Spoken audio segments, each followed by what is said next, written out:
Alright, today we are going to review Diary of a Madman by Ozzy Osbourne. Yay! Alright, my first thoughts. I really like Flying High Again. It is the only track from this album I've heard before. I'm predicting I'll absolutely love this album, considering I do enjoy Black Sabbath as well. This review will be a day late because sleep schedules do a little trolling sometimes, retitling this series to First Listen instead of just review. Weirdly enough, my last review hit some decent views, which is good. Changing some other things too, like I'll rank the songs at the end of this video, so stay tuned for that. I'm thinking about, for April Fools, putting out a review that's about half in Japanese. Bad Japanese at that, because my Japanese sucks. It'd be really funny, but I'd also make a fool of myself trying to narrate it, because it'd be nigh impossible. Got that Duolingo Japanese. Bro tip while I'm still on the language tangent. Try to use your target language in daily life as much as you can. Voice your thoughts for a couple minutes a day.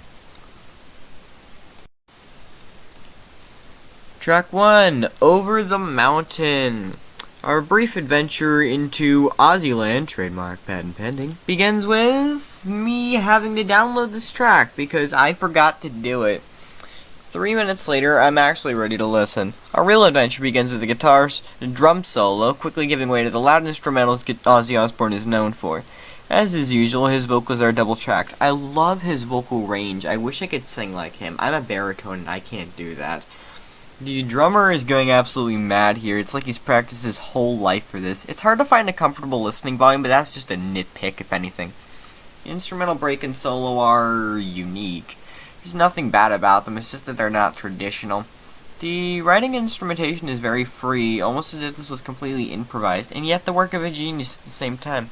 Completely original, and unlike anything I've ever heard before. I'm not particularly blown away, and I like it enough, so it gets the opening track bonus. A-. Track 2, Flying High Again. This is the only track I've heard from before the review on a cassette my mom had. This is where I first found and I loved it. This is a kick-ass song through and through. It's full of constant change, unique and original stylings, unconventional playing, all kinds of experimentation, executed in a very clean way that makes the presentation infinitely enjoyable. The lyrics are perfectly nonsensically psychedelic, reminiscent of Revolver by the Beatles, the whole album, really. And who could forget that legendary solo? It screams, it's the early 80s, dude. Beautiful, isn't it? The whole sound is completely alien, really something I can get behind. Everything from the weird effects to the constant wall of fuzzy guitar. I do wish the bass is a little more audible. Stereo panning is super cool as well, and you can hear it the best during drum fills. It's a true 10 out of 10, and something I'll likely never tire of. A+. Track 3, You Can't Kill Rock and Roll. An echoey acoustic intro leads us into this one after the chaos of the last two tracks. It's well timed and soothing at that. This is some more conventional 80s rock, at least for its first minute, before picking up to what we've learned Ozzy does over the last two tracks. The effect around a minute and 40 in is absolutely beautiful, and it resonates within the years. This is a really lovable song, despite me usually not liking songs that don't stick to a consistent style throughout their runtimes, e.g. an extreme example would be Seed from Sublime. You Can't Kill Rock and Roll is a sonic masterpiece, absolute bliss all the way through. One review, according to the Wikipedia article, described the album as mystical and eerie, and that's exactly what it is. The song is just shy of 7 minutes in length, and the fade out is over a minute of electric screeching, which does get a little irritating, but is admittedly hard to hate. Through its behemoth runtime, you can really zone out to this despite all the intensity. It's a song that's here to stay, and that makes You Can't Kill Rock and Roll an A.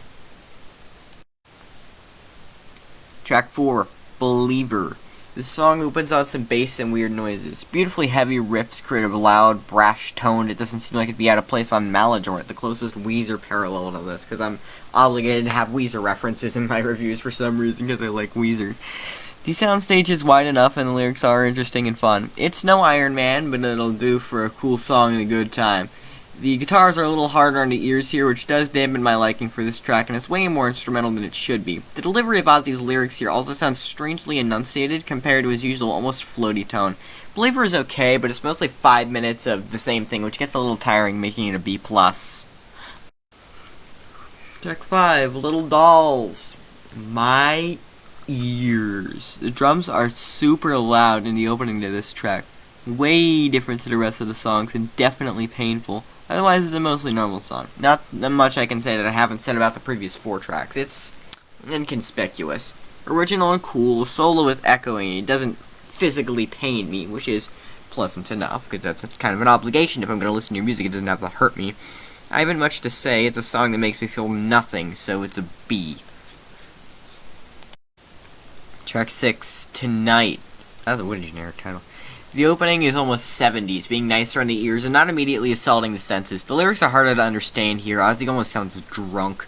Loud and fun enough to convince me to give it a good score, and yet soft enough to be pleasant to listen to. Definitely my second favorite so far, and the song off this album that'd be most consistently liked by people regardless of genre preference. So Tonight is an A. Track 7, SATO. Bit of a loud opening, but maybe my volume is just too loud, actually. This almost reminds me of Fairies Wear Boots from Paranoid. I like the tempo, and I noticed some sharp notes, which are unconventional, but don't detract too much from the listening experience. Unbelievably catchy, but we're not told what SATO stands for. Maybe I'm just too dumb to notice. If you know, share the knowledge. Shortest song on the album, still clocking in at almost 4 minutes. A really energetic song that should have seen a little bit more widespread enjoyment. I don't know if this is a deep cut or not, however. The fade out seems a little inappropriate. Ooh, I said however twice there. That's not right. The song deserves to end with a loud chord. I love, love, love it. Super unique. Sato is an A+.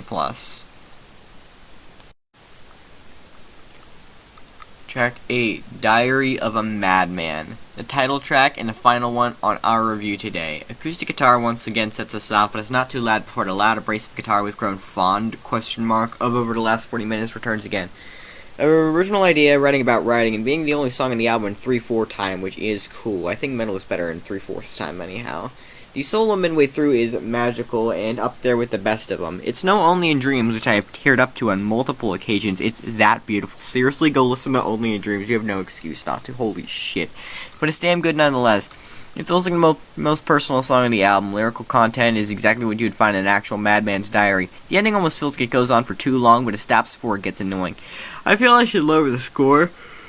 It's got too many good quantities, like a great solo, unique time signature, and a lack of a generic feel, so I can't give Diary of a Madman anything less than A+. My final thoughts on Diary of a Madman? It's just a single sentence here. Ridiculously good, though it could be way better. It's definitely worth listening to once in your life. Alright, looking at all the ranking and stuff for this, from favorite to least favorite, in track order, we have Flying High Again, Diary of a Madman, SATO, You Can't Kill Rock and Roll, Tonight, Over the Mountain, Believer, and Little Dolls. Our final score for the album is 690 out of a possible 800 points, or 86.25%, making it, I think, the second or third highest reviewed album to date on this channel. Hope you enjoyed this review, and I'll see you Wednesday.